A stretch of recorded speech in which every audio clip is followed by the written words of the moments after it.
Hi, my name is Cole, and today I will be training y'all on how to exercise.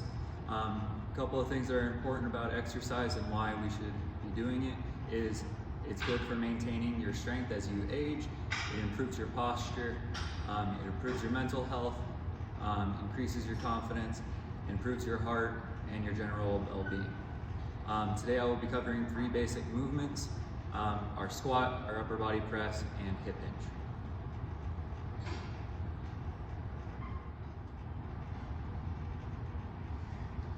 Before we begin this training, it is important that everybody is cleared by a medical professional to engage in these exercises. This is basically just a public health safety thing.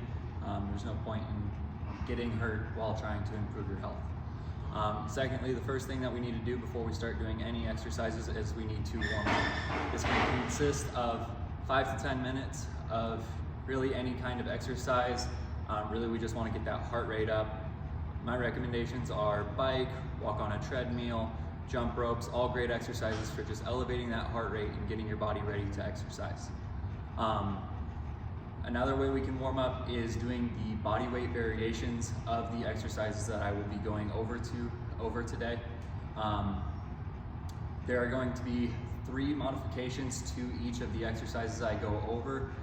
Each of these different modifications will cover different levels of readiness. So we'll go over a beginner body weight variation, we'll do an intermediate dumbbell variation, and we will do a more advanced barbell version.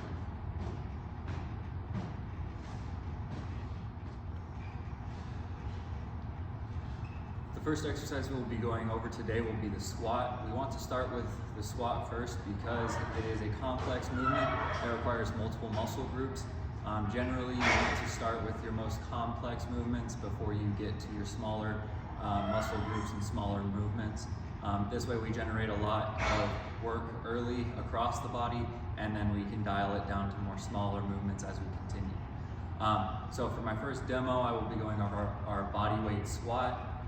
So our initial setup for this is we want our feet about shoulder width apart, and then from there, you can kind of have your hands wherever. I like to put mine across my chest, especially when doing a body weight squat. And then from here, we're just going to be dropping our hips between our feet and then coming up once we hit full depth. So we go down, hit full depth, come back up. I like to come up with a little bit of force because when we're doing any kind of athletic movement, we want to go down with control and explode out from the bottom. So generally, I'd recommend for people to start out with 3 sets of 10 for any given exercise, and then progressively increase weight or increase reps as you get more familiar with them. The next exercise I'll be going over is still a squat pattern, but this will be our goblet squat variation. This is kind of our intermediate exercise. Basically, all we're trying to do here is add more load, increasing the amount of work that we are doing during the exercise. For this, we will be doing a goblet squat, so we are going to hold a dumbbell vertically across our chest. Same thing with our feet, staying shoulder width apart, dropping our hips down below our feet, driving up through the body, okay? Same thing as before, we want to relatively hit about 3 sets, 10 reps, okay? Now for our last and probably most complex squat variation, we'll be doing a barbell back squat. The barbell is just a great tool for increasing the amount of weight that we can do during the exercise. Overall, increasing our overall workload. So from here, same setup as far as our lower body goes, but the one difference is now we will be putting a bar across our back. So we dip our head under the bar, step away from the rack, and squat.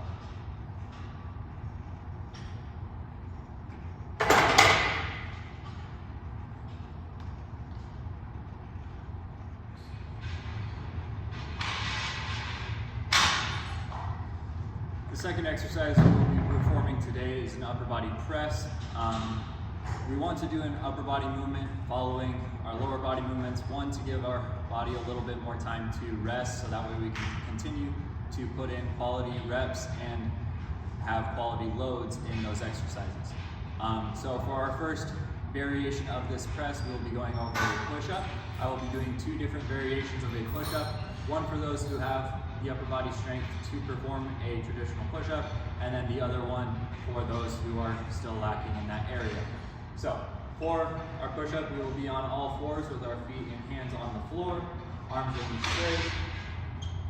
We'll be starting in this up top position. Hands should be about shoulder width apart. From here, we are dropping down till our chest is about to hit the floor, and then we are coming up. We're maintaining tightness throughout the entirety of the movement, keeping our core tight and keeping our chest and arms flexed.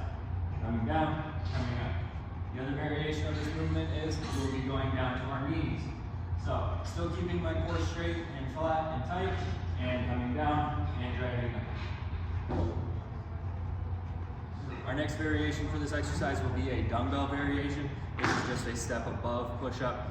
This also creates a lot of instability throughout the shoulders, which is great for creating healthy joints in our upper body. So from here, we'll take 2 dumbbells. We will get a bench. We'll lay flat on our back. And same thing with our hands. We want them about shoulder width apart. And we are just coming down to our chest and dragging up. Same concept as the squat. We want to be controlled on the way down, and then we want to drive out fast. Okay?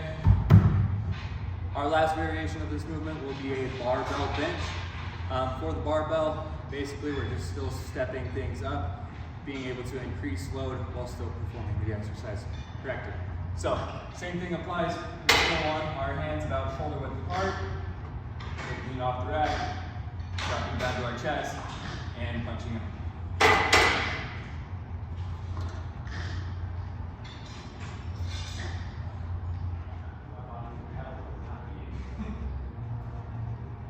For our last exercise today, we will be going over a hip hinge. The reason we want to perform this movement last is it requires some of the largest muscle groups that we have in our body, as well as this is one of the exercises that we want to load up the heaviest. This is ultimately going to fry our central nervous system, making it kind of hard to continue to get quality exercises after we perform these. So for our first variation of the exercise, we'll be doing our body weight variation. This will be a good morning.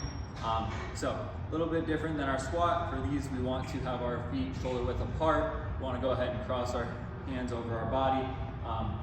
We want to have a slight bend in the knees, big chest, hinging at the hips, pushing our hips back while maintaining a slight arch in our back. And then we are just hinging down as far as we can, getting a nice tug in our hamstrings and pulling it back up. Okay. Our next variation of this exercise will be a dumbbell variation. This will be called a dumbbell RDL. RDL stands for Romanian deadlift. Basically, it's just a different deadlift variation, but all kind of focuses around the hip hinge. For this, we'll hold 2 dumbbells in each hand. We will have that same hip width stance, like bending our knees, pushing our hips back towards the wall, and coming back up. Okay, dumbbells are a nice variation for most exercises because it allows us to hit a slightly more natural movement pattern than, say, our barbell exercise, which we will now be performing next. Barbell, again, is nice because we can load up a lot more weight across the bar than we can in each hand. So with this, we want a similar stance and grip, slightly outside of our hips with our grip, slide bend in the knees, hinging at the hips, coming down as deep as we can while maintaining a good upright posture with our chest and pushing our hips back. That pretty much covers all the exercises I will be covering in this training. Additionally, after any kind of workout we do, we want to stretch. You usually want your stretch to kind of follow the exercises or the movement patterns that you did during your workout. So for the workout that we currently just did, our main muscle groups were our pecs, our quads, and our hamstrings. So we hit our quads through the squat, we hit our pecs through the push-up and bench, and then we hit our hamstrings through the RDL and hip hinging. So for a good quad stretch, you can simply find something to keep your balance on. We can hold our foot and just pull it back behind our hips. We want to hold each stretch for about a minute, each side and each leg. Our next stretch will be our chest. We can use a door frame or a rack, and we just kind of want to put our arm behind us and twist, allowing our pec to stretch out. Our last stretch will be a hamstring stretch. This can be as simple as bending over and reaching for our toes. We always want to stretch after we work out, because ultimately it's going to improve our mobility, allowing us to have better quality exercises as we continue training. It also accelerates the recovery process and helps you feel a little bit less sore as you go from workout to workout. Thank you.